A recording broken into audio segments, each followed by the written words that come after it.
മൗലവി ചേകന്നൂർ വധിക്കപ്പെട്ടിട്ട് 31 വർഷങ്ങൾ പിന്നിട്ടെങ്കിലും ഇന്നും അത് അംഗീകരിക്കാൻ തയ്യാറല്ലാത്തവരുണ്ട്.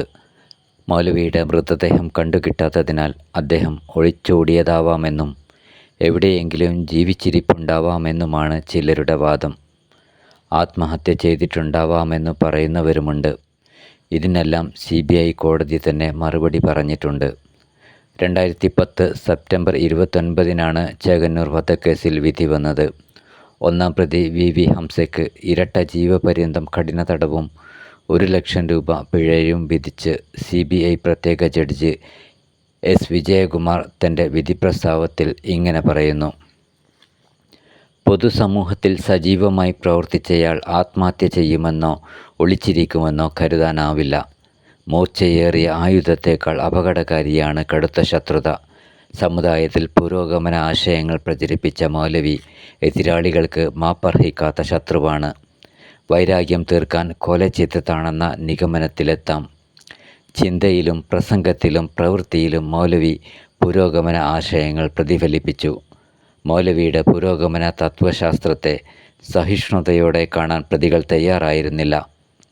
വ്യക്തിവൈരാഗ്യവും മതപരമായ ശത്രുതയും അക്രമവും മുൻനിർത്തി ക്രിമിനലുകൾ നിയമത്തിന് അപ്പുറമുള്ള സ്ഥാനം തേടുന്നത് നമ്മുടെ വികസ്വരമായ നിയമസംഹിതയിൽ അനുവദിച്ചുകൂടാ. ഭർത്താവിനെ കൊലപ്പെടുത്താൻ വീട്ടിൽ നിന്ന് വിളിച്ചിറക്കി കൊണ്ടുപോയവരുടെ മുഖം ഭാര്യയെന്ന നിലയിൽ ഹവ്വ ഉമ്മയ്ക്ക് മറക്കാനാവില്ല. മൗലവി തിരിച്ചെത്താതിരുന്നപ്പോൾ തന്നെ പ്രതികളുടെ മുഖം വീണ്ടും അവർ ഓർമ്മിച്ചു തുടങ്ങിയിരിക്കാം. മാജിക് ഷോയിൽ മനുഷ്യൻ അന്തരീക്ഷത്തിലേക്ക് മാഞ്ഞു പോവുകയോ അപ്രത്യക്ഷമാവുകയോ ചെയ്യുന്നത് പോലെയല്ല ഈ സംഭവം. ചേകന്നൂരിനെ കൊലപ്പെടുത്തിയയാൾക്ക് പുണ്യം കിട്ടുമെന്ന് കാന്തപുരം സുന്നികൾ വിശ്വസിച്ചിരുന്നു. മൗലവിയെ വധിച്ചതിലൂടെ അദ്ദേഹത്തിൻ്റെ പ്രത്യയശാസ്ത്രം തകർക്കാനാണ് ശ്രമിച്ചത്. ആശയങ്ങളെ ആശയപരമായി നേരിടുന്നതിന് പകരം മൗലവിയെ ഇല്ലാതാക്കാനാണ് അവർ തീരുമാനിച്ചത്.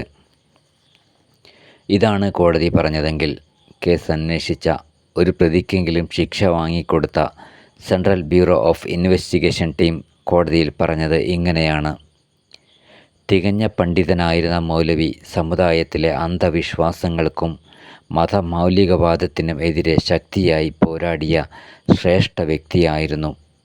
അദ്ദേഹം ജീവിച്ചിരുന്നുവെങ്കിൽ സമുദായത്തിനും സമൂഹത്തിനും വലിയൊരു അനുഗ്രഹമാകുമായിരുന്നു. അദ്ദേഹത്തെ കൊലപ്പെടുത്തിയവരോട് ഒരു കാരുണ്യവും കാട്ടരുത്. അതെ, CBIയും കോടതിയും പറഞ്ഞത് തന്നെയാണ് വാസ്തവം. ചേകന്നൂർ ജീവിച്ചിരുന്നുവെങ്കിൽ അത് സമൂഹത്തിന് വലിയ അനുഗ്രഹമാകുമായിരുന്നു.